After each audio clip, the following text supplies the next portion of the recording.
Bonjour, je vous souhaite la bienvenue à ce webinaire. Alors nous sommes actuellement près de 124 invités en ligne. Pour ce rendez-vous Café VAE de mars, nous vous présentons un outil au service de tous, France VAE. Alors nous avons prévu 30 minutes d'échange, de présentation, suivi de vos questions en direct que vous pourrez nous poser via le chat en ligne. Alors, nous vous enverrons naturellement une synthèse des questions que vous voudrez bien nous poser à l'issue du webinaire et nous vous enverrons le PowerPoint de présentation. Alors, France VAE, un outil au service de tous.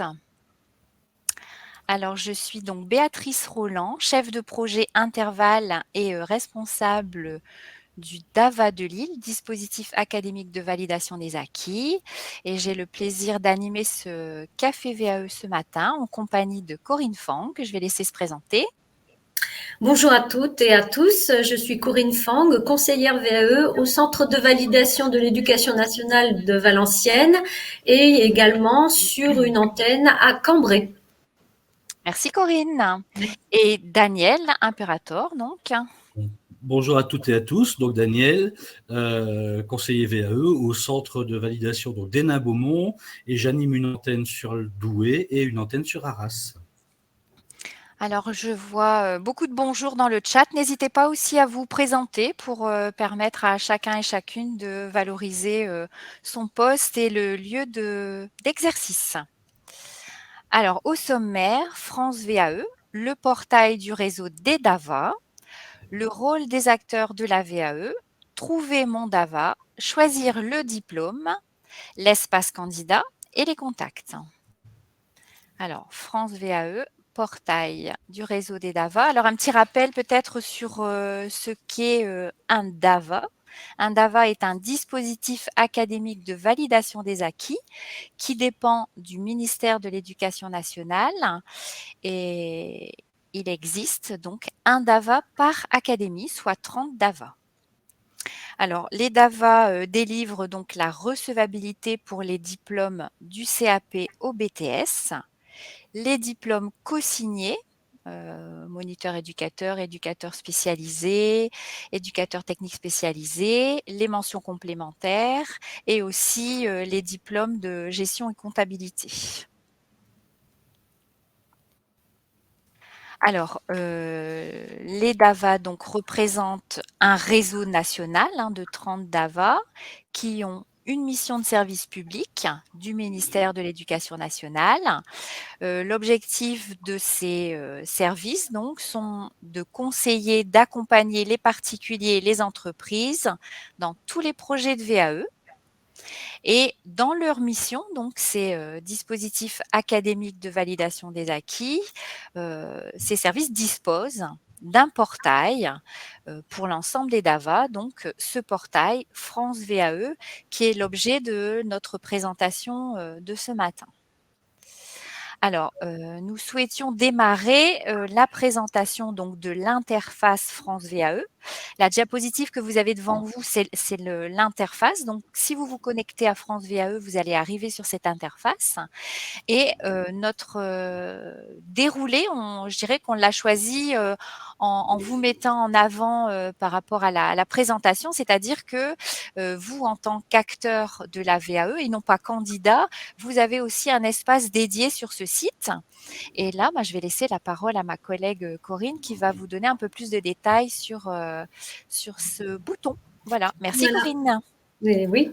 Donc, quand vous arrivez sur la page d'accueil du site France VAE, effectivement, vous allez pouvoir prendre connaissance des pros de la VAE. Donc, effectivement, vous, en tant que point relais conseil, conseiller VAE des autres certificateurs ou des conseillers en évolution professionnelle ou des responsables de formation RH dans les entreprises, également des personnes personnes, des conseillers Pôle emploi, vous allez pouvoir, en cliquant sur ce lien, retrouver la feuille de route du conseiller VAE.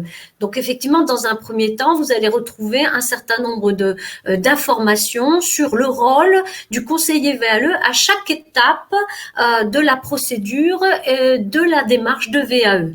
Donc si nous passons à la slide suivante.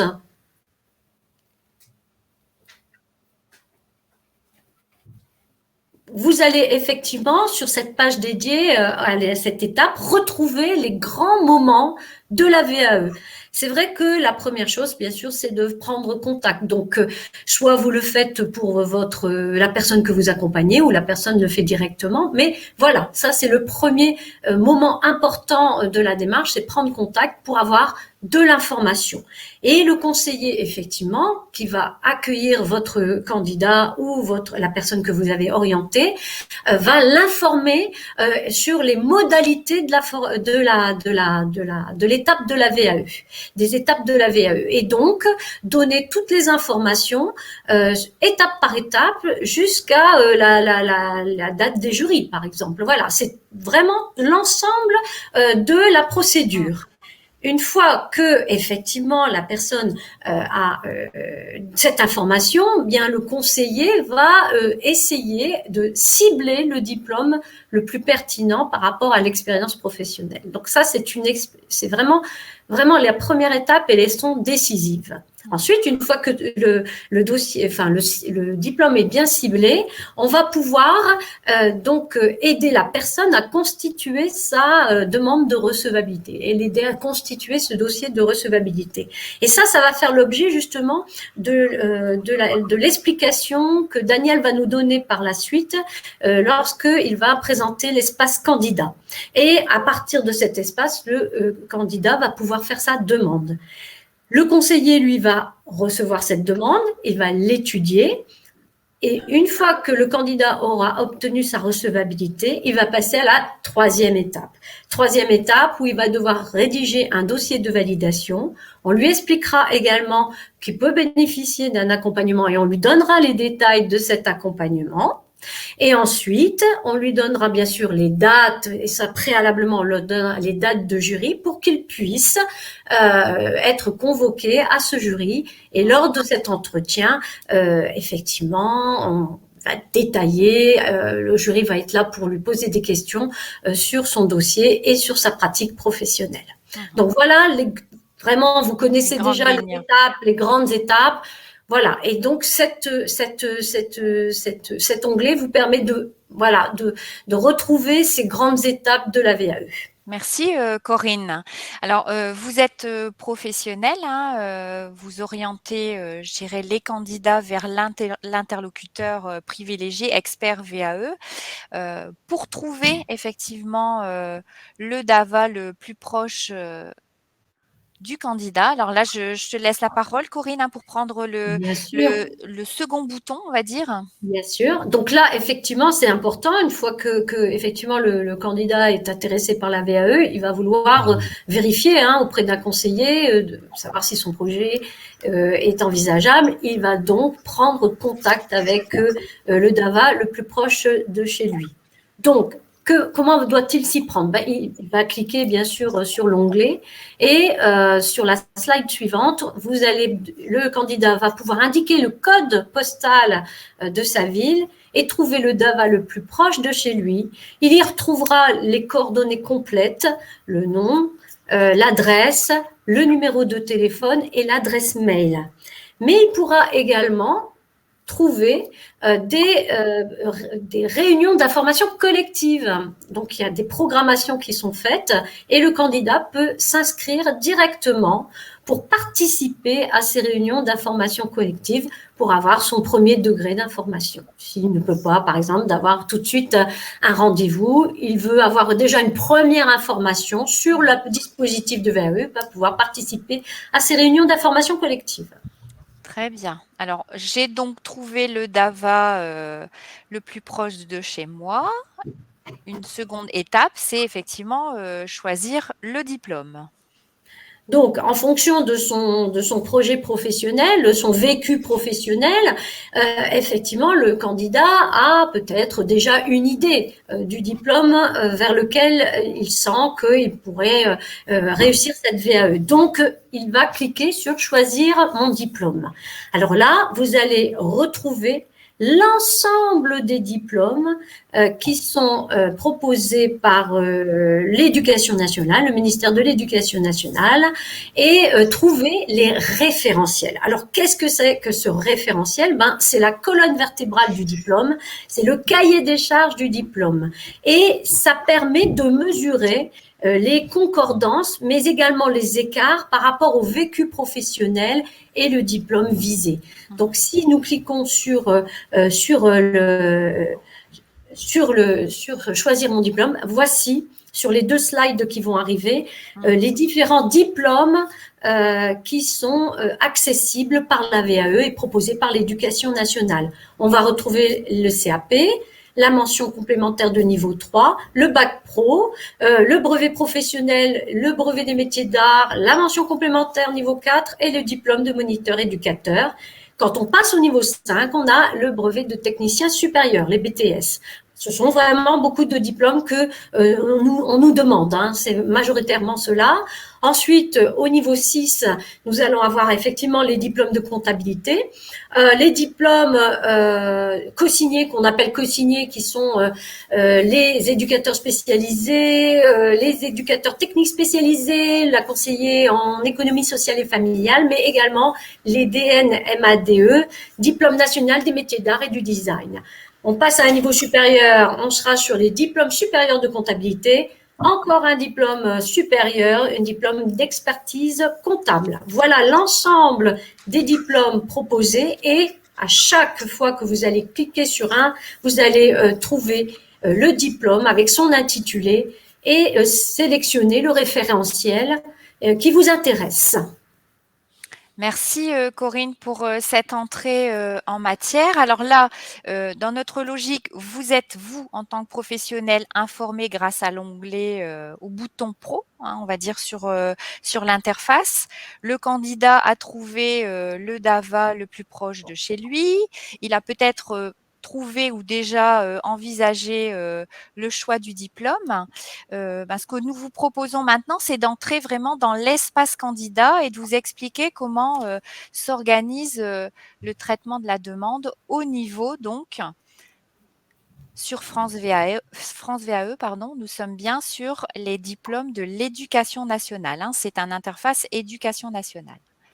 Alors là, je vais laisser la parole à Daniel. Merci Daniel. Merci Béatrice. Alors, donc nous allons passer sur la partie privée du site. Là, ce que ma collègue vous a présenté, c'est public, tout le monde peut y avoir accès. La partie, donc mon espace, le candidat va se retrouver donc sur la partie privée du site. C'est ce qui va lui permettre donc de gérer son projet de VAE depuis la demande de recevabilité jusqu'à le dépôt du livret 2 pour le passage devant le jury. Donc, on peut passer à la slide suivante. Voilà, donc là, c'est l'écran qui va permettre au candidat de se connecter. L'utilisateur, c'est l'adresse mail qu'il a déclarée lors de son premier entretien avec le conseiller VAE. Il aura été aussi invité à la suite de l'entretien à activer donc son espace et il aura créé un mot de passe. Donc, il viendra saisir ici le mot de passe qu'il a donc initié à sa première connexion. Et il va rentrer donc dans son espace candidat. On peut passer, voilà. Donc voilà l'espace candidat. L'espace candidat, il est composé, donc sur la partie gauche, vous avez une partie menu. Alors nous, on va surtout utiliser 3 menus. Le menu demande de recevabilité, le menu mon calendrier de dépôt, pardon, et le menu dépôt du livret 2. Vous avez sur la partie centrale les actions qui sont en cours. Donc là, on peut voir que sur l'exemple qui vous est donné, le candidat est en cours de saisie d'une demande de recevabilité. Il a établi 45% de sa demande pour l'instant. Et comme sa demande de recevabilité n'est pas traitée, forcément au niveau du livret 2, pour l'instant, il n'a rien en attente, puisqu'il n'est pas recevable pour aucun des diplômes. Vous avez en haut, sur l'étiquette verte, donc là c'est l'identification du compte sur lequel le candidat est, il y a un agenda, mais qui n'est pas utilisé en fait. On pourrait saisir des rendez-vous, notamment pour un accompagnement ou des choses comme ça, mais pour nous, en tant qu'interface CVEN, on n'utilise pas cette partie-là. Donc voilà, on va pouvoir passer donc, à la page suivante. Donc là, on va rentrer dans le vif du sujet. C'est la première chose que le candidat va devoir faire. Donc, il va devoir saisir sa demande de recevabilité. Donc, pour ça, il va aller cliquer sur le menu demande de recevabilité et il va cliquer sur le bouton bleu accéder à ma demande. Alors, on voit il y a deux boutons. L'accéder à ma demande, donc ça, c'est vraiment pour compléter la partie formulaire. Et le bouton orange, c'est s'il doit ajouter des pièces justificatives. Mais on va voir qu'au cours de la saisie, il peut intégrer au fur et à mesure les différentes pièces justificatives qu'il doit fournir. Donc, on va rentrer dans le vif du sujet. Le candidat a cliqué sur « Accéder à ma demande ». Voilà ce qu'il voit. Donc, il a un formulaire qui est divisé en 6 grandes parties. Donc là, alors, un certain nombre d'éléments sont déjà saisis. C'est-à-dire que nous, quand on reçoit le candidat, on fait compléter un document, ce qu'on appelle un dossier d'accueil, et on crée l'espace candidat avec ce dossier d'accueil. Donc, il y a déjà un certain nombre d'éléments qui vont être identifiés sur l'espace candidat, notamment la certification que le candidat vise.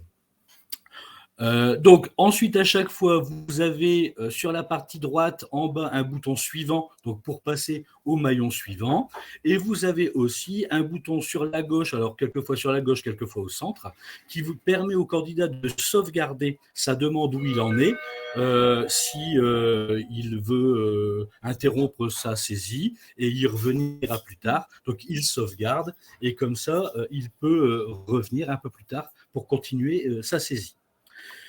On peut passer. Donc là, on a le maillon de la certification professionnelle, donc c'est-à-dire le diplôme. Là, la nature de la demande. Est-ce que c'est sa première demande? Est-ce que c'est un renouvellement? Ensuite, on va passer donc à la partie civilité. Donc là, c'est l'intégralité de son état civil, son nom d'usage, son adresse, sa date de naissance. Donc ça, un certain nombre d'éléments sont déjà saisis avec le livret d'accueil, mais lui, il vient compléter. Donc la slide doit être en 2 parties. On peut passer à la suite. Alors, dans la civilité, il sera invité à déposer sa pièce d'identité, donc soit une carte nationale d'identité, soit un passeport, soit une carte de séjour. Ensuite, il va passer à sa situation. Ça, c'est la partie où il déclare s'il est salarié, s'il est commerçant, s'il est fonctionnaire, s'il est bénévole, s'il est demandeur d'emploi. Voilà. On demande des justificatifs aussi, là? Non. Pas pour cette partie-là, non. Là, il n'a pas de justificatif à fournir. On va passer après dans la partie niveau. Donc ça, c'est le niveau scolaire, donc le niveau de diplôme que le candidat a obtenu. Là, on lui demandera de justifier du niveau de diplôme déclaré. Alors, il faut savoir que ça peut être utile dans la demande parce que certains diplômes peuvent déjà donner des dispenses au diplôme visé. Donc, c'est une partie importante à compléter ici et à justifier. Ensuite, on a la dernière partie, donc qui est pour la partie qui nous intéresse sur la recevabilité, je dirais la partie la plus importante, qui est le fait de relater l'expérience que le candidat veut mettre en valeur, veut valoriser dans sa demande de VAE. Donc en fait, il peut voir un exemple de comment se complète la partie expérience. Mais il peut avoir accès directement, donc on peut passer à la slide suivante. Voilà, donc voilà comment ça va se présenter. Donc là, on a une première expérience qui est active. Donc là, le candidat va indiquer la date à laquelle cette expérience a commencé, la date à laquelle cette expérience s'est terminée. S'il ne met pas de date, ça veut dire que pour la plateforme, l'expérience est toujours en cours aujourd'hui. Ensuite, il va présenter l'emploi, donc il va nommer l'emploi qu'il occupe, il va nommer la structure qui l'emploie.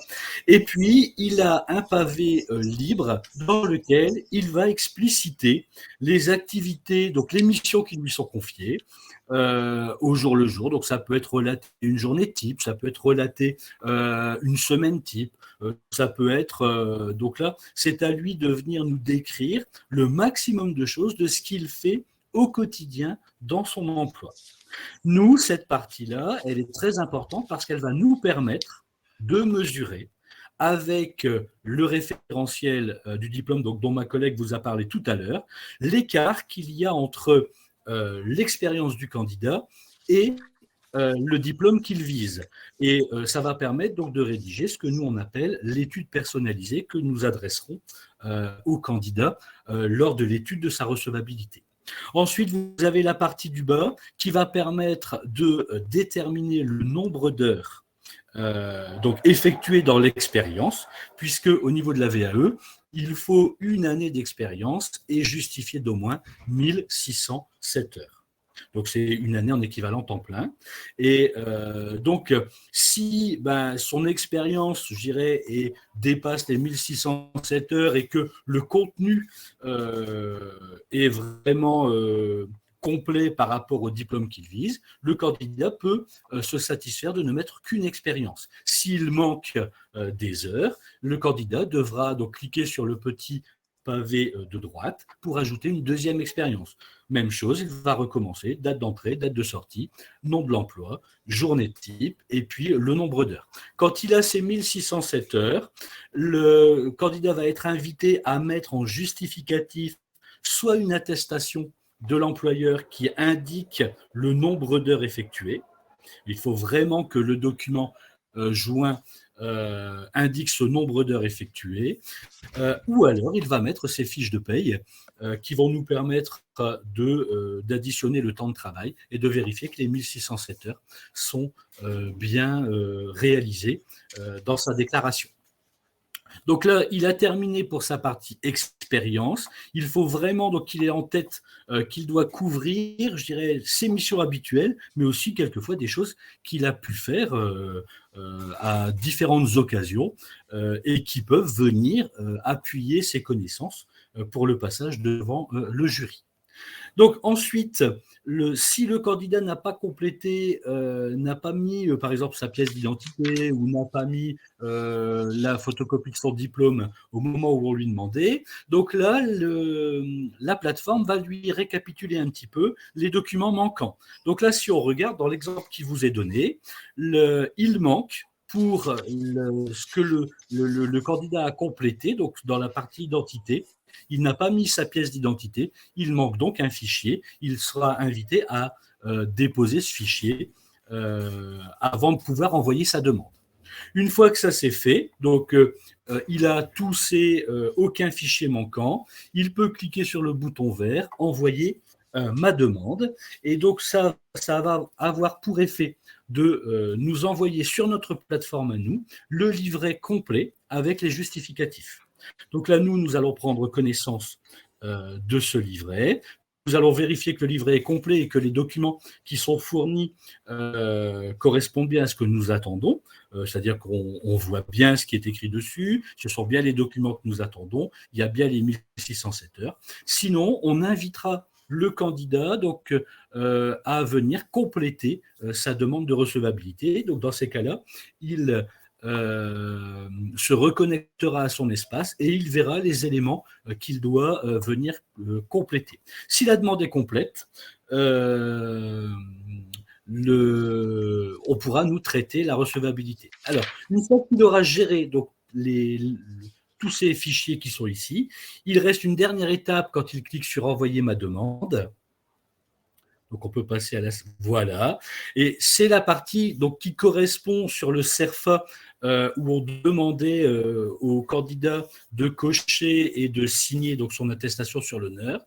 Donc ici, c'est cette partie-là. Quand il clique sur envoyer, en fait, le candidat, c'est l'équivalent donc d'une signature électronique où là, le candidat donc certifie que ce qu'il a déclaré est juste.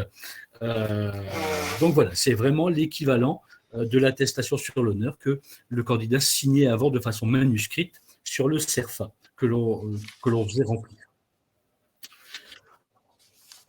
Voilà, donc on peut passer à la slide suivante. Il a rempli sa mission, là, le candidat Daniel. Voilà, donc là, il a complètement rempli sa mission. Le dossier nous est arrivé sur notre plateforme et nous allons la traiter. Et on va voir un petit peu la modification. Voilà. Donc, une fois que nous avons traité sa demande, donc le candidat va recevoir de nos services un mail avec sa recevabilité, l'étude personnalisée, la facture de 250 € donc pour l'étude de sa recevabilité, et puis un exemplaire du document. Et son espace candidat est mis à jour. Maintenant, s'il revient sur sa demande de recevabilité, on voit que sa demande a été déclarée recevable. Donc, il va pouvoir maintenant passer à la partie suivante, donc qui est la rédaction du livret 2, et puis l'accès au jury. Mais ma collègue va vous présenter un petit peu le principe des jurys éducation nationale. Oui, alors je vais laisser la parole à Corinne. C'est vrai que là, on était sur de la technique par rapport à l'outil Portail, mais on souhaitait aussi faire un point par rapport aux dates de dépôt, de jury et de préinscription, puisque maintenant les candidats doivent se préinscrire. Je te laisse la main, Corinne. Oui, tout à fait. Il y a au national 2 jurys par an. Et donc, sur l'Académie de Lille, on va avoir 2 jurys égales. Alors, ce sont les onglets verts que vous voyez sous vos yeux. On appelle ça la première session, mais également session de printemps. Souvent, les convocations et les jurys se tiennent en février et en mars. Et sur la partie deuxième session jury d'automne, les jurys se tiennent en octobre-novembre. Préalablement, le candidat, quand il sent qu'il est prêt pour se présenter à un jury, va devoir procéder à une première étape, l'étape de préinscription. Ça veut dire quoi? Eh bien, ça veut dire qu'il va informer dans son calendrier qu'il est prêt à se présenter soit au jury de printemps, soit au jury d'automne. Pour le jury d'automne, cette phase de préinscription doit se faire avant le 15 juin. Donc, il va retourner et Daniel montrera comment il va procéder sur son espace candidat pour procéder à cette manipulation. Ensuite, si le vœu préfère se présenter pour un jury de printemps, il devra donc se préinscrire avant le 15 novembre. Donc, ce sont les 2 onglets rouges. Une fois qu'il est prêt, que son dossier est complété, terminé, c'est-à-dire le dossier de validation, il faudra qu'il le dépose également sur son espace candidat et Daniel montrera comment il va procéder également avant le 15 septembre pour un jury d'automne, avant le 15 janvier pour un jury de printemps. Ce sont les onglets orange. Donc voilà le calendrier que le candidat doit avoir en tête pour, prévenir, anticiper et passer à la phase de préinscription et de dépôt du livret de validation. Est-ce qu'un candidat qui ne s'est pas préinscrit peut déposer son dossier? Alors, ça va poser un problème. La phase de préinscription est indispensable. Voilà. Ce sera aussi la phase à laquelle le candidat devra s'acquitter des frais d'instruction de dossier de recevabilité. Donc, cette phase est indispensable dans le parcours VAE du candidat. C'est pour ça que je me permets de poser la question, Oui, tout à puisque fait. ça, c'est un incontournable. Il ne faut pas simplement rester sur la date de dépôt, mais bien Mhm. anticiper le dépôt avec la préinscription pour pouvoir effectivement être autorisé à déposer le dossier et après, surtout, être convoqué au jury. Bien sûr, Merci. il faut savoir Oui. juste dire que les candidats sont toujours informés par nos services de ces différentes phases pour les alerter. Ouais, ouais, ouais. C'est vraiment la date d'arrivée quelque part dans la démarche qui permettra aux candidats soit de passer d'une session printemps ou d'une session Exactement, automne, en tout à fait. fonction de son projet, du temps qu'il prendra pour, je dirais, rédiger son dossier de validation. Mais l'étape incontournable, donc la recevabilité, si on a toutes les pièces, ça peut se faire rapidement, naturellement, puisque vous travaillez sur les documents qui sont déposés sur France VAE. Ça veut dire que le candidat qui attend effectivement sa recevabilité, mais qui n'a pas déposé toutes ses pièces, naturellement, ça prend un délai supplémentaire. Alors, soyez vigilants aussi au niveau des candidats s'ils reviennent vers vous en tant qu'acteurs de cette démarche. Nous, ils reviennent vers nous, on les relance si on n'a pas les documents, mais c'est vraiment là aussi que tout se joue pour obtenir une recevabilité le plus rapidement possible. Merci Corinne pour cette présentation. Et je vais donc relaisser la parole à Daniel pour effectivement maintenant l'opérationnalité de la chose. Voilà, merci Béatrice. Donc, ma collègue, effectivement, donc, vous a parlé donc, des dates. Alors, tant que la recevabilité donc, est valable, c'est-à-dire 3 ans à partir du moment où le candidat a reçu sa recevabilité, il a accès, ici, donc sur mon calendrier de dépôt, à la préinscription à une session. Il a toujours, donc, dans la petite fenêtre, les 2 sessions auxquelles il peut prétendre. Donc ici, par exemple, à cette époque-ci, on peut prétendre à la 2e session 2022 ou on peut prétendre à la première session 2023. Donc, si on attend le 16 juin, eh ben, on verra plus 2e session 2022, mais on verra première session 2023, 2e session 2023. Donc, le candidat va faire acte de candidature en sélectionnant la session qu'il désire et il va confirmer et une petite coche verte va se mettre à côté du calendrier qu'il a retenu. C'est aussi cette page écran que le candidat demandeur d'emploi devra en faire une copie d'écran et transmettre à son conseiller Pôle emploi, puisque les candidats demandeurs d'emploi peuvent demander le financement des 250 € auprès de leur conseiller Pôle emploi. Donc, c'est bien cette partie-là de l'espace candidat que le candidat doit imprimer et donner à son conseiller Pôle emploi. Donc ça, c'est pour la préinscription. Ensuite, une fois que la date butoir, donc du 15 juin ou du 15 novembre est passée, donc là, on va pouvoir passer à la slide suivante, le candidat est invité à déposer son livret. Donc ici, on voit la session n'est pas ouverte. Forcément, nous ne sommes pas passés le 15 juin. Donc, pour l'instant, nous ne pouvons pas un candidat ne peut pas déposer un livret. Le 16 juin, donc cette petite phrase va disparaître. Le candidat va cliquer sur choisir un fichier. Il va aller sur son ordinateur chercher son livret 2.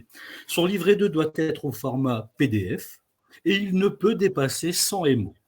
Sinon, le site ne prendra pas son livret. Maintenant, en PDF, sans MO, on fait déjà de très, très gros livrets avec beaucoup de pages. En fait, ce qui prend beaucoup de place, ce sont des photos. Donc, il faut éviter que le candidat mette des photos trop volumineuses. Mais sans MO, on a déjà bien de la place. Il y a très peu de livrets qui dépassent les 100 MO. Mais C'est important de le préciser, Daniel, effectivement, puisqu'on a des candidats qui déposent souvent la dernière minute et qui se retrouvent parfois bloqués. Et c'est simplement parce que le dossier dépasse les 100 MO. On tenait vraiment c'est à ça. vous donner cette Voilà. information aussi parce que sur les dernières journées de dépôt, c'est vrai que ça peut mettre en difficulté le candidat. Comme c'est pareil, on a toujours l'habitude de dire à nos candidats, attention, n'attendez pas le dernier jour pour téléverser, et surtout si ce dernier jour est un jour non travaillé. parce que si le candidat, je dirais, il rencontre un problème pour téléverser, il peut toujours nous contacter. Si c'est un jour où nous ne travaillons pas, forcément, il ne peut pas avoir l'info. Et il passe la date et il n'a pas de recours.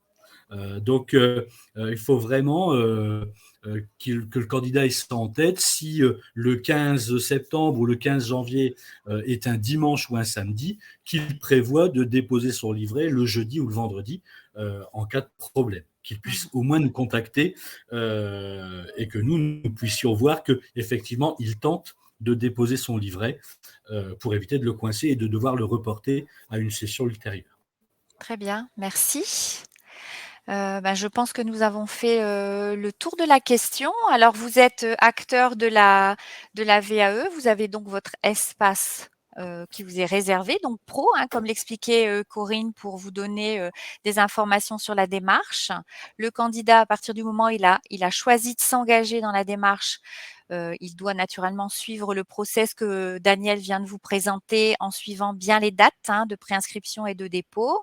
Et je pense que à partir du moment où vous avez peut-être un candidat qui est un petit peu perdu, le conseil à lui donner, c'est vraiment de se retourner vers le DAVA, un centre de validation auprès duquel il aura obtenu sa recevabilité pour vraiment l'accompagner dans toutes ces démarches. Livrer donc le dossier de validation et le dossier de recevabilité naturellement en dématérialisé maintenant. Si le candidat ne peut pas le déposer en dématérialisé, comment ça se passe? C'est un incontournable aujourd'hui. Ah oui. Je me fais l'avocat du diable parce qu'on a encore la oui. question. Voilà. Oui. On a toujours le recours. Nous, on peut essayer de téléverser à sa place si c'est vraiment un problème de technique. Oui, c'est ça, technique. Après, effectivement, s'il a son dossier papier, on va l'inviter à scanner son dossier et puis à en faire une version PDF. Mais effectivement, le dépôt en dématérialisé, aujourd'hui, on n'a pas de canal de dépôt d'un livret papier. Très Donc, bien. si le candidat nous apportait un livret papier, on ne saurait pas comment faire. D'accord, très bien. Bon, merci. Je voulais simplement clôturer parce qu'on est passé vraiment du matériel à la dématérialisation avec des changements au niveau des dates. Alors, je vais vous remercier tous les deux pour cette présentation et revenir sur les contacts, puisque ce café VAE est prévu dans le cadre du réseau Interval, un réseau Interval que vous pouvez retrouver donc sur le site interval-vae.fr. Nous posez vos questions grâce au formulaire de contact@interval-vae.fr. À votre écoute, notre collègue Susan Vallard, donc au 03 62 59 52 44. Et naturellement, je vous invite à nous suivre sur les réseaux sociaux, LinkedIn, Facebook. Et vous pouvez retrouver l'ensemble des replays des webinaires que nous animons, autant pour les acteurs de la VAE que pour les entreprises, pour les candidats, des vidéos de témoignages sur la chaîne YouTube Interval VAE. Alors, merci donc pour votre attention et je vais me permettre de reprendre les nombreuses questions que j'ai vues défiler dans le chat et on va tenter d'y répondre sur les 20 minutes qui sont devant nous. Alors, je fais défiler les questions. Oh, il y a beaucoup de monde, beaucoup de monde. Alors, on a de la présentation. Première question. Bilan de compétences. Alors, pour Emmanuel, je suis actuellement en bilan de compétences et j'ai déjà fait une VAE sur Amiens. Je souhaite poursuivre vers une licence pro dans le même domaine. Ah d'accord, c'était simplement votre présentation, Emmanuel. Merci beaucoup. Alors oui, j'avais demandé effectivement de vous présenter les premières questions. Alors, le DAVA accompagne jusqu'au BTS. Ce sont les universités qui prennent le relais pour les niveaux supérieurs. Mes collègues. Oui. Oui, tout à fait, bien sûr. Tout à fait. Oui. Nous, comme vous l'avez vu, on a comme on vous l'a présenté, un certain nombre de diplômes dont on fait la recevabilité. Pour les autres diplômes qui ne relèvent pas de notre ministère, nous, en tant que conseillers aussi intervalles, on va réorienter les candidats vers le certificateur pour lequel le diplôme qu'ils visent va pouvoir être accompagné. Voilà. Donc effectivement, on est aussi là pour réorienter le candidat vers le certificateur qui va l'aider dans sa démarche de VAE. Tout à fait. Et je vois qu'Emmanuel a posé une autre question. Les titres obtenus doivent être au RNCP, oui, bien sûr. Oui. Et un titre pro reconnu par l'État est-il accessible par le biais d'une VAE? Oui, mais oui, tout à fait. Mais la demande n'est pas gérée par nous. Voilà, c'est Voilà. ça, c'est pareil, ouais. un autre certificateur. Alors effectivement, le réseau Interval représente 8 ministères, mais là, ce café VAE, on a fait un focus, on va dire, sur les certifications éducation nationale, jusqu'au niveau bac+2, plus les co-signés et les diplômes en gestion comptabilité. Alors, j'ai Corinne qui me demande, les réunions collectives sont-elles obligatoires? Non, du tout. Elles sont un premier degré d'information. En général, une réunion collective, il n'y a pas d'engagement. On fait une réunion généraliste. On présente les étapes de la VAE, les exigences du dossier de recevabilité, les différentes étapes. Et voilà. Après, le candidat, après la réunion collective, peut nous recontacter pour avoir un rendez-vous plus personnalisé, justement parce qu'il a son propre projet, son propre vécu, et là, on va pouvoir l'orienter de façon plus précise. Mais la réunion collective reste une réunion collective où on va rester sur la généralité. Ouais. Merci Corinne. Alors, je vois que Pierre avait répondu, les réunions ne sont pas obligatoires.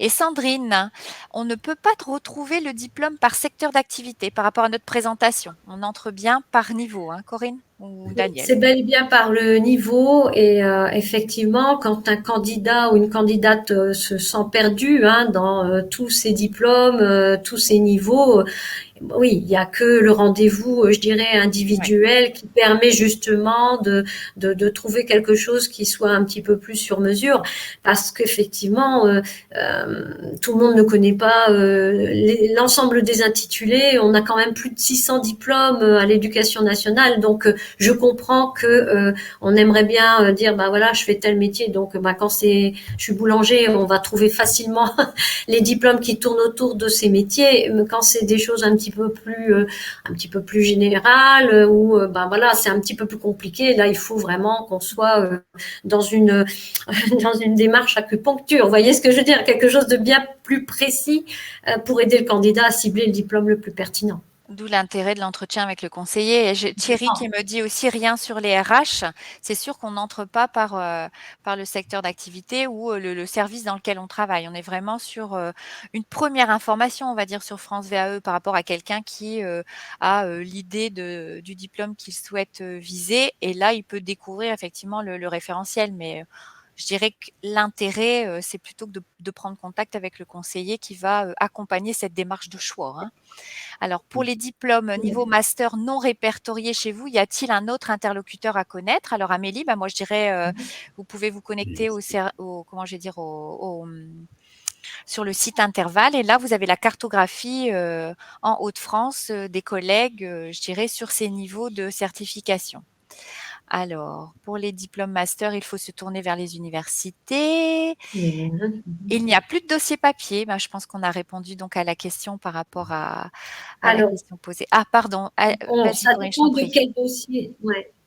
Ça dépend de quel dossier papier on parle. Effectivement, le dossier de validation pour notre démarche sur les diplômes de l'éducation nationale passe par la dématérialisation, le dossier de validation. Quant au dossier de recevabilité, c'est vrai que nous encourageons la demande en ligne. Mais une personne qui rencontrerait une difficulté et qui aurait besoin de remplir un dossier papier, le CERFA intercertificateur est toujours disponible, et la personne peut utiliser son dossier et nous contacter, nous l'envoyer, nous le transmettre, et nous l'étudierons de la même manière. Voilà. Il faut savoir aussi qu'effectivement, certaines personnes sont en rupture numérique et remplissent de façon manuscrite un CERFA et bien sûr, sa demande sera traitée au même titre que les autres. Merci pour cette précision, Corinne. Alors, Charlotte, dans le cadre d'intervalle, si un candidat hésite entre 2 certifications, par exemple une certification relevant du DAVA et une autre relevant d'un autre ministère, est-ce que vous accompagnez les candidats au choix de la certification? Autant qu'on peut, parce que nous, on connaît bien les diplômes de l'éducation nationale. Après, on ne connaît pas toujours les attendus précis d'un diplôme d'un autre certificateur, mais effectivement, on va regarder, on va étudier avec le candidat les 2 référentiels et on va essayer de voir quel est par rapport à l'expérience vécue, quel est le diplôme qui se rapproche le plus. Mais effectivement, on n'a pas forcément toujours les attendus non plus des diplômes des autres certificateurs. Dans le cadre d'intervalle, si je peux me permettre, Daniel, on organise des formations en intercertificateurs. Ça fait que vous avez, je dirais, été pré-sensibilisé, mais effectivement, c'est pas votre cœur de métier. Ça veut dire qu'automatiquement, vous allez vous rapprocher du certificateur pour une précision ou orienter le candidat vers votre collègue qui est juste à côté, quoi. Mais vraiment l'idée, je vais quand même insister parce que souvent on nous pose la question, mais l'intérêt, c'est pas d'avoir un nombre significatif de certifications éducation nationale. On est vraiment là pour le projet du candidat, c'est le bénéficiaire. D'où l'intérêt du réseau. C'est vraiment de permettre à la personne d'obtenir la certification le plus rapidement possible par rapport à l'expérience qu'elle a. Si elle a la possibilité d'obtenir un titre plutôt qu'un diplôme éducation nationale ou parce qu'elle imaginait peut-être ne pas pouvoir obtenir une licence ou un master parce que cette personne se sous-estime, on va quand même l'envoyer, enfin on va pas quand même, on va l'inciter à s'orienter vers le bon certificateur. Oui, Alors, quel type de pièces justificatives peuvent être demandées de la part de Laurence? Alors, je ne sais pas à quel niveau a été posée cette question, mais vous pouvez peut-être nous en donner tous les deux, mais on en a donné tout à l'heure. Vas-y, Daniel, l'attestation d'employeur, donc qui indique, mais effectivement, il faut que cette attestation fasse bien apparaître le nombre d'heures qui a été réalisé par le salarié, les fiches de paye et contrats de travail, donc qui permettent de faire la totalisation du nombre d'heures effectives travaillées par le salarié. Après, si c'est d'une activité bénévole, c'est une déclaration, une attestation du président de l'association qui a encadré les activités bénévoles. C'est vraiment tout document qui vienne justifier de cette activité. Pour les gens, les entreprises, les extraits CABIS, où on a effectivement, on voit bien l'activité de l'entreprise, on voit bien le rôle de la personne qui fait sa VAE par rapport à l'entreprise qui est déclarée. Donc, effectivement, pour le service civique, ce sera les frais, les indemnités, le contrat. Donc, on va s'appuyer sur les documents officiels que le candidat, que soit l'employé, le bénévole pourra justifier. On va regarder ça de près, effectivement. D'accord, merci. Fatia qui me demande, la dispense dépend de quoi? Alors, je ne sais pas si on a parlé de dispense dans notre exposé. Oui, à un moment donné, quand le candidat déclare son niveau scolaire, il y a un certain nombre de diplômes donnent des dispenses. Alors, j'ai plus comme ça en tête, mais notamment quand on regarde dans le sanitaire et social, on a quelquefois certains diplômes dispensent de certains blocs. Donc là, effectivement, c'est important de connaître le niveau du candidat. Alors, ces dispenses, on les a c'est prévu dans les référentiels d'éducation nationale. Donc, nous, on va aller voir si tel diplôme donne telle dispense dans tel cadre. Très bien, merci Daniel. Laetitia, l'inscription à France VAE pour le candidat et la recevabilité est-elle payante? Oui. Alors là, il y a peut-être une subtilité, Corinne l'a dit tout à l'heure, je vais peut-être te laisser reprendre. Je n'ai pas compris. Attendez, je reprends la question. À partir de quel moment la personne est redevable de ces 250 €?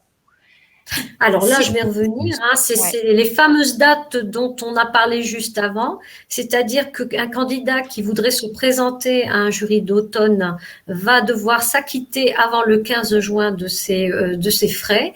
Si le candidat décide de se positionner sur un jury de printemps, ce sera avant le 15 novembre. Donc après, en fonction de son statut, hein, puisqu'on a des financements différents, si la personne est demandeur d'emploi, elle peut demander une demande de prise en charge de cette contribution auprès de son conseiller pour l'emploi. Elle aura donc une démarche à faire auprès de son conseiller. Je l'invite à pas le faire trop non plus trop la veille pour le lendemain parce que le conseiller Pôle emploi doit lui-même rendre des comptes, doit faire son suivi. Donc, je l'invite à dès qu'il sait sur quelle session de jury il veut se présenter, d'informer son conseiller Pôle emploi. Voilà.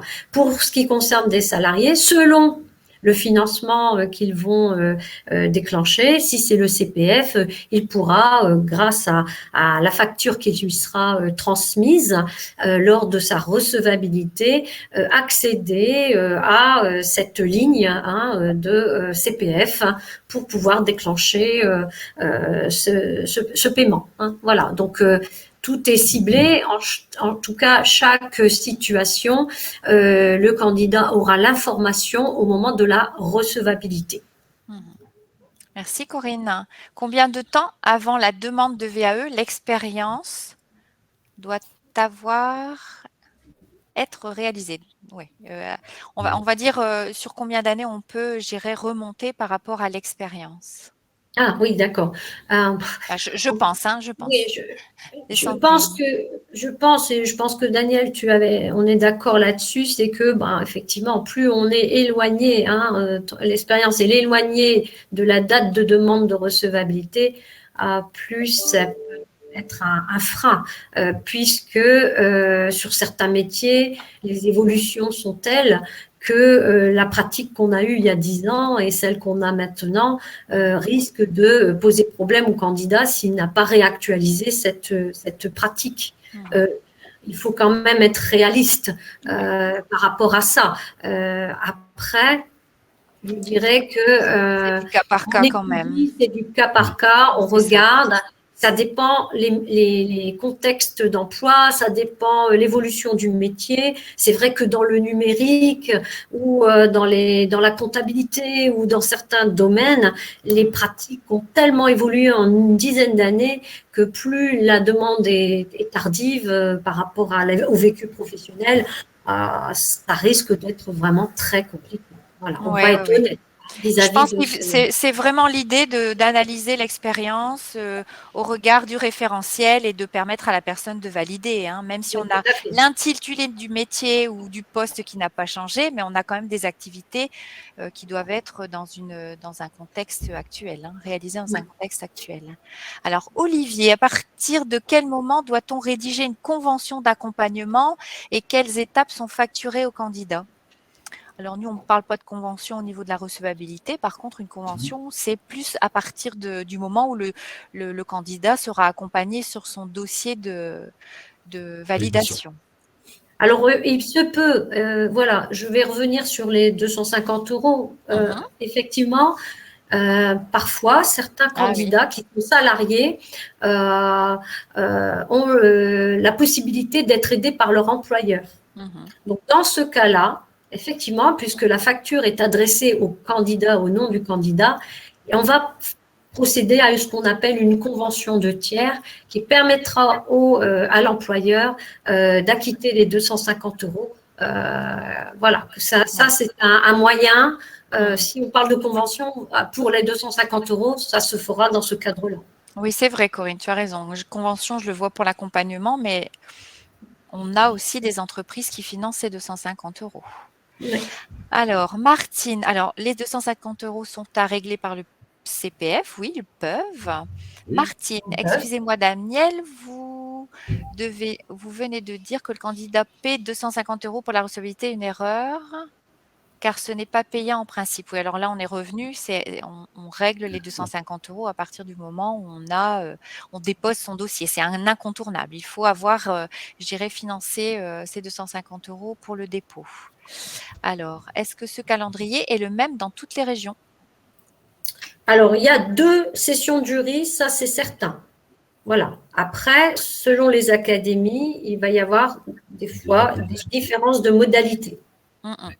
Mais sur le principe, on est sur ces 2 sessions. Oui, on est sur ces 2 tout à fait sessions. d'accord. Et les deux jurys par an pour au national, ça c'est acté. Par contre, les dates de préinscription, certains ne fonctionnent peut-être pas de cette façon-là, d'académie à académie. On aura des modalités différentes.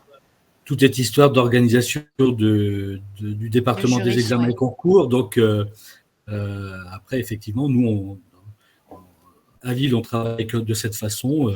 Ailleurs, ils peuvent avoir quelques petites modifications. Au national, on est sur les dates de dépôt et les jurys, pas à une journée près, mais c'est la préinscription qui n'est pas utilisée sur l'ensemble des académies. C'est ça. Alors, les modalités d'inscription à la présentation du livret 2 sont les mêmes sur toute la France. Oui, on a simplement cette préinscription qui n'est pas toujours activée. La préinscription peut être modifiée si le candidat n'est pas prêt à déposer son dossier au moment prévu initialement. Tout à fait, il a le droit. Si je me suis préinscrit sur une session et que je ne peux pas déposer mon dossier parce que je n'ai pas fini, je peux changer. Oui, tout à fait. On peut modifier. Oui, tout à fait. En retournant sur cet espace. On retourne sur l'espace et on modifie la et session. On modifie sa date et on modifiera la date. Tout à fait. Alors, la préinscription peut être modifiée. Pardon, je viens de le lire. De quand cette date, cette modalité? Alors là, je ne sais pas. C'est Corinne. Alors, quelle modalité? Pour le CPF, quelle recherche effectuer sur le site pour s'inscrire et financer le jury? En fait, il y a un lien sur la facture que l'on adresse au candidat. Donc, il n'y a pas de recherche à faire, en fait. En cliquant sur le lien, le candidat arrive directement au bon endroit sur son CPF. Il a simplement après à créer son dossier, sa demande de financement, mais il arrive directement sur la participation forfaitaire. D'accord. On a Pierre qui répond aux questions. J'avais pas vu ça. Et Virginie, Oriane. Alors, quelles sont les vérifications faites sur le dossier avant le dépôt ou entre le dépôt et le passage en jury? Parfois, des dossiers sont incomplets, il manque des éléments ou ce qui est annoncé n'est pas ce qui figure. Est-ce que vous les transférez quand même au jury? Nous, on ne les voit pas. Alors, nous, on n'a pas regardé, on ne regarde pas le dossier de validation est transmis par le candidat directement à l'académie, finalement, par le biais de son espace candidat. Nous n'avons pas de droit de regard sur le livret de validation du candidat. C'est un outil qui est mutualisé entre les DAVA et les départements examens et concours. La seule chose qu'on demande au candidat dans son dossier de recevabilité, c'est d'y remettre sa pièce d'identité, sa recevabilité et éventuellement les habilitations obligatoires dues à la configuration du diplôme ou les dispenses dont il aurait bénéficié suite à un post-jury, par exemple. Il a passé son jury la session précédente, il a obtenu des blocs dans son parcours et ces blocs lui donnent dispense. Il n'aura qu'à se présenter sur les blocs manquants. Donc, toutes ces informations sont importantes dans le livret de validation pour que le prochain jury soit informé de tous ces éléments.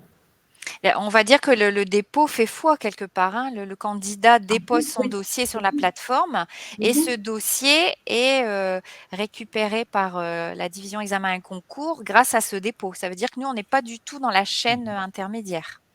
S'il manquait une pièce avec les relations que nous entretenons avec les départements examen et concours, peut-être, mais bon, je pense que c'est pas la logique. Alors, livret 1 valable 3 ans, quelle est la limite des 3 ans? Dépôt livret 2 ou passage à l'oral? Non, dépôt livret 2. Alors, c'est le... Oui. c'est la Dépôt date du limite du livret 2. dépôt. C'est la date C'est de la la date limite. recevabilité aussi, hein. C'est la lettre de recevabilité. Elle est, je sais pas, éditée le 1er janvier 2022. Elle sera valable jusqu'au 1er janvier 2025. Pardon, 22, oui, 25. Le Voilà. 25. Mais ça veut dire que le candidat ne pourra pas passer au printemps 2025. Mhm. Parce que la date butoir du dépôt ne sera pas passée. Voilà. J'irais, là, aujourd'hui, les recevabilités qu'on fait aujourd'hui, le candidat peut se présenter jusqu'au printemps 2025. Merci Donc, pour un Daniel. premier passage ou pour un deuxième passage, si il y retourne après un poste jury. Merci Daniel. Alors, si le candidat s'est préinscrit mais n'a pas déposé son dossier, est-ce qu'il se reporte automatiquement sur le dossier suivant? Non, Il il doit va se se repréinscrire et repositionner. redéposer. Voilà. Il doit se repositionner de nouveau, hein, parce que il va de lui-même. Les Pas actes automatique, hein. C'est aussi, pas c'est pas automatique. Non, automatique. non. C'est lui-même qui prend la décision, hein, de faire la démarche. Donc, il va renouveler la manipulation. Alors, sous quel délai communiquez-vous la date de jury?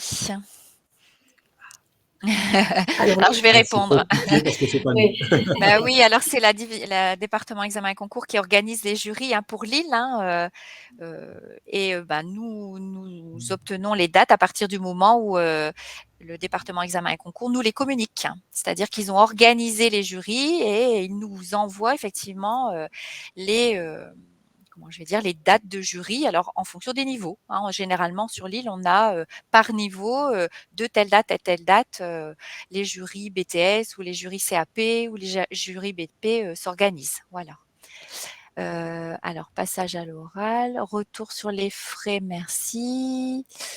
Dans le cas où un candidat a changé de région, est-ce qu'il doit recommencer une demande de recevabilité auprès d'Amiens, par exemple?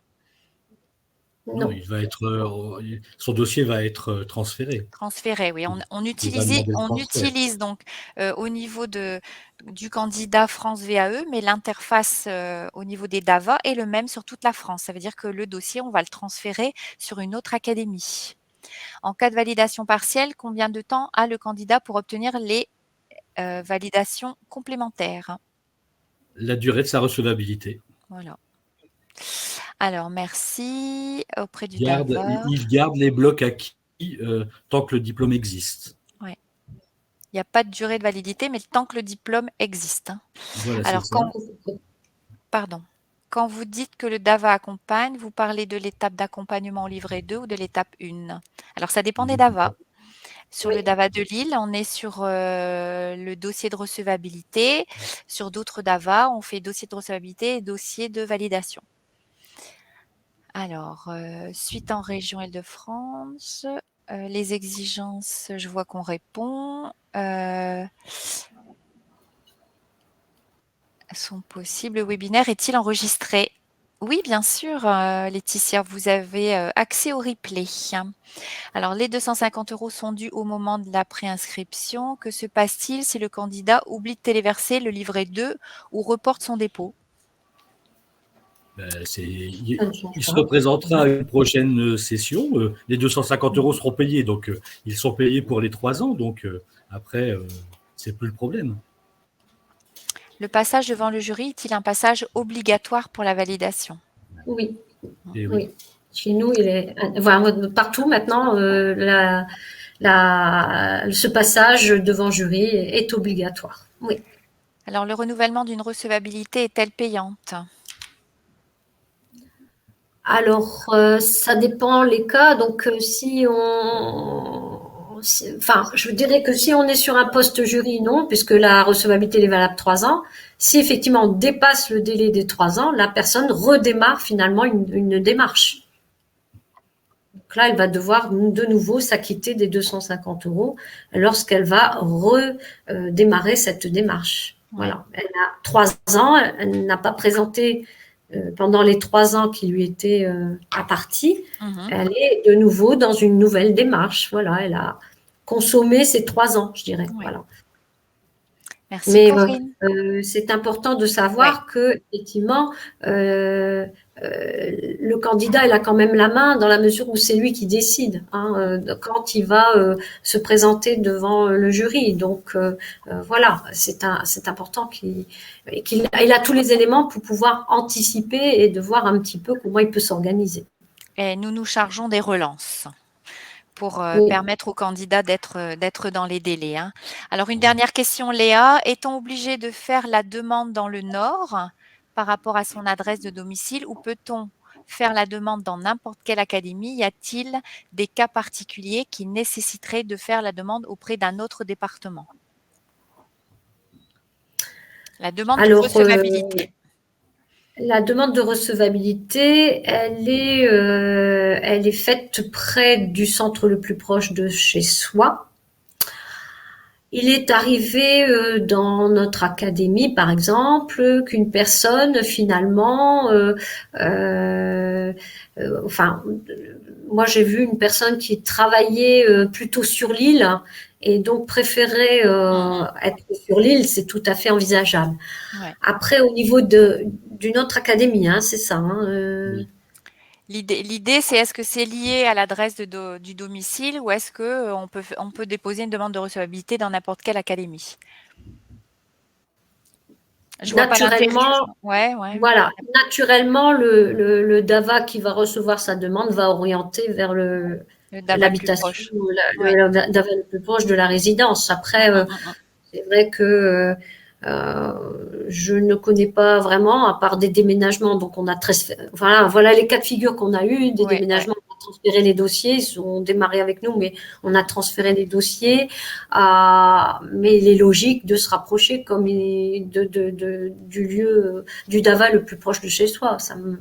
Voilà, je n'arriverai pas là peut-être à trouver la réponse exacte à la question. Euh, Il me Comporte paraît pas logique de toute façon de faire ça à la Côte d'Azur alors que la personne habite à Valenciennes, quoi. bien sûr. Alors j'ai Evelyne qui me met comporte exactement le livret 2. Là, on rentre pas dans cette dimension aujourd'hui. On est centré sur le dossier de recevabilité. Je pense que à votre disposition, vous avez, enfin c'est pas que je pense, c'est que je sais, sur la chaîne YouTube, vous avez un webinaire qui a décrit, on va dire, le dossier le dossier de validation, Evelyne. Moi, je vous invite à le revisionner. Aurélie, je suis en Belgique. Est-ce que le DAVA de Lille me correspond? Oui, bien sûr. Bien Pourquoi sûr. pas? Je reviens sur la personne qui disait par rapport À à un l'adresse? diplôme qui ne serait pas dispensé dans la région. C'est deux choses différentes. En fait, la demande de recevabilité se fait près de son lieu Ah, de résidence. Par contre, il se peut qu'effectivement, pour certains diplômes de l'éducation nationale, le jury, le diplôme n'a pas lieu dans la région. Et ah oui, donc, d'accord. le Ce sera département accepté. des examens et des concours Va va s'y mettre. gérer hein, le jury. Alors, je pense que ça doit être ça, hein, C'est ça finalement. la question. Ouais, Le d'accord. jury va gérer effectivement le dossier, voilà, le jury de VAE et va le transférer effectivement le candidat vers le jury ou vers l'académie qui est en Ouais, charge du diplôme. Donc ouais, c'est ça. oui, le candidat passera de toute façon. Après, c'est vrai qu'il y a le Covid qui est passé par là, hein, donc la visio maintenant ça existe, la Mhm. preuve.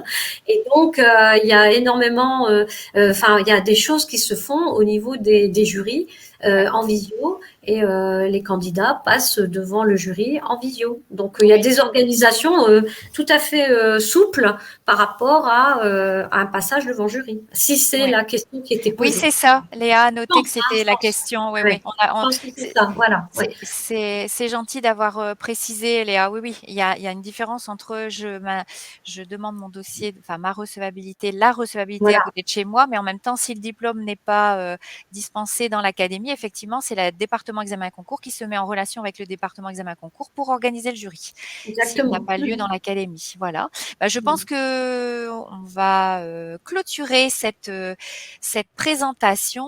Nous vous remercions tous les trois pour votre attention et votre participation. Merci pour vos questions. Je vois que Je dirais qu'on a eu beaucoup de questions, hein. Je vous remercie vraiment. Corinne et Daniel, je vous laisse un petit mot de fin si vous souhaitez. Corinne?